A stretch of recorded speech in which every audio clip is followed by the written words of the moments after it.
कहानी की शुरुआत होती है एक भव्य ओपेरा हाउस से, जहां दर्शक संगीत का आनंद ले रहे हैं। अचानक वहां आतंकवादी हमला हो जाता है और पूरे हॉल में अफरा तफरी मच जाती है। प्रोटागोनिस्ट, एक कुशल और साहसी एजेंट, इस मिशन का हिस्सा है और आतंकवादियों का मुकाबला करने के लिए वहां पहुंचता है। उसे निर्देश दिए गए हैं कि हॉल में कुछ महत्वपूर्ण लोगों की रक्षा करनी है और एक विशेष वस्तु को सुरक्षित रखना है। जैसे ही प्रोटागोनिस्ट मिशन पर आगे बढ़ता है, वह कुछ अनोखी घटनाएं देखता है। गोलियां उल्टी दिशा में चल रही हैं। उसे यह अजीब लगता है, लेकिन वह ध्यान भटकाए बिना मिशन को पूरा करने की कोशिश करता है। मिशन के बाद उसे पकड़ लिया जाता है और उससे जानकारी निकालने के लिए यातनाएं दी जाती हैं। यातनाएं सहने के बाद भी वह कुछ नहीं बताता और अपने देश के प्रति वफादारी बनाए रखता है। आखिरकार उसे मौत की सजा दे दी जाती है, लेकिन आश्चर्यजनक रूप से वह जिंदा बच जाता है। एक रहस्यमयी संगठन द्वारा उसे बचाया जाता है और उसे टेनट नामक मिशन के बारे में बताया जाता है।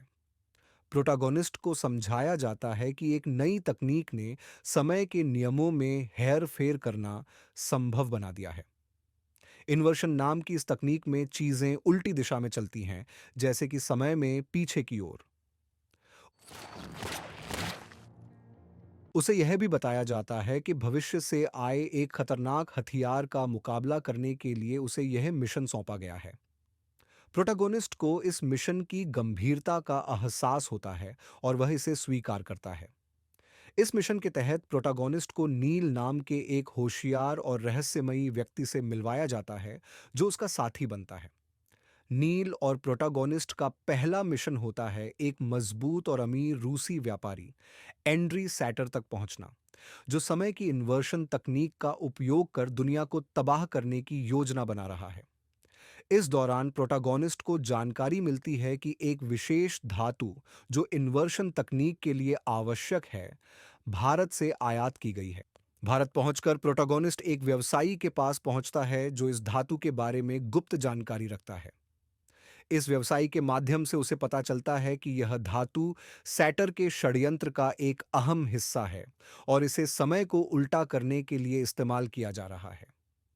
इस जानकारी के बाद प्रोटागोनिस्ट और नील मिलकर सैटर के ठिकाने के बारे में और भी जानकारी जुटाने का प्रयास करते हैं।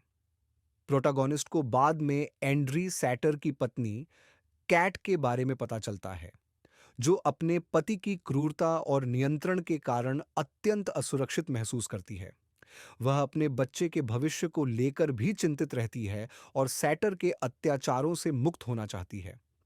प्रोटागोनिस्ट को अंदाजा हो जाता है कि कैट के माध्यम से वह सैटर तक पहुंच सकता है और इसके साथ ही वह सैटर के इरादों और उसकी योजनाओं के बारे में भी अधिक जान सकता है। कैट से मिलकर वह धीरे धीरे सैटर के जीवन में प्रवेश करने की योजना बनाता है। एक दिन कैट की मदद से प्रोटागोनिस्ट सैटर के कुछ सहयोगियों के संपर्क में आता है, लेकिन सैटर के सुरक्षा गार्डों को उन पर शक हो जाता है। सैटर उन्हें देखकर बेहद गुस्से में आ जाता है। वह प्रोटागोनिस्ट से उसकी योजनाओं के बारे में पूछताछ करने लगता है।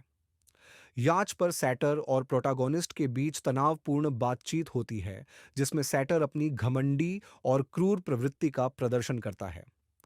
याच पर प्रोटागोनिस्ट पर शारीरिक और मानसिक दबाव डाला जाता है, लेकिन वह अपने मिशन की जानकारी नहीं देता। इसके विपरीत वह सैटर की कमजोरियों का अंदाजा लगाने की कोशिश करता है और उसकी योजनाओं का राज जानने का प्रयास करता है। सैटर से मिली जानकारी और कैट के माध्यम से प्रोटागोनिस्ट को यह पता चलता है कि सैटर की योजना समय के नियमों के खिलाफ जाकर एक ऐसा उपकरण बनाने की है, जो पूरी दुनिया को तबाह कर सकता है। एक एयरपोर्ट का फ्रीपोर्ट है, जहां सैटर ने अपने कई राज छुपाए हुए हैं।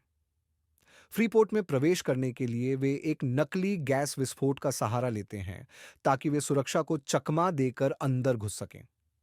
फ्रीपोर्ट के भीतर प्रोटागोनिस्ट और नील का सामना एक ऐसे व्यक्ति से होता है, जो समय में उल्टी दिशा में चल रहा होता है।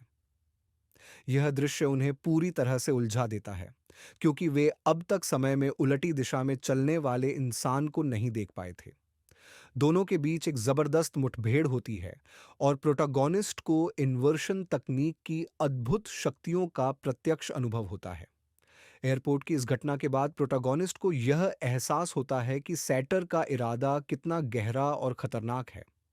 अब उसके पास न केवल सैटर को रोकने की जिम्मेदारी है, बल्कि समय की इन्वर्शन तकनीक के खतरों से पूरी